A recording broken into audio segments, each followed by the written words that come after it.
খবরদার কেউ ভিডিওটি উপরে ধাক্কা দিবেন না, দেখবেন আপনার কপাল খুলে যাবে। আজকে পড়া লাগবে না, শুধু আপনি শুনবেন, কারণ আমি সই শুদ্ধ করে সূরা ইখলাস 3 বার পাঠ করব, আর আপনি শুনলেই আপনার আমল নামে 1 খতম কোরআনের সওয়াব উঠে যাবে। তো চলুন শুরু করা যাক। তো শুরু করার আগে যদি ভিডিওটি ভালো লাগে অবশ্যই চ্যানেলটি সাবস্ক্রাইব, ভিডিওটি লাইক এবং ভিডিওটি শেয়ার করার অনুরোধ করছি। তো চলুন শুনে আসি 3 বার। বিসমিল্লাহির রহমানির রহিম।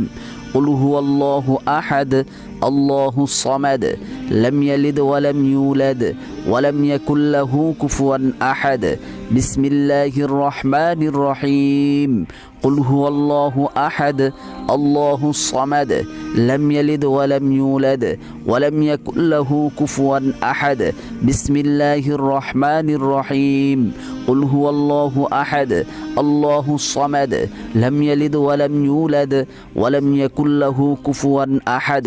যারা শুনেছেন তাদের আমলনামায় 1 খতম কোরআনের সওয়াব উঠে গিয়েছে।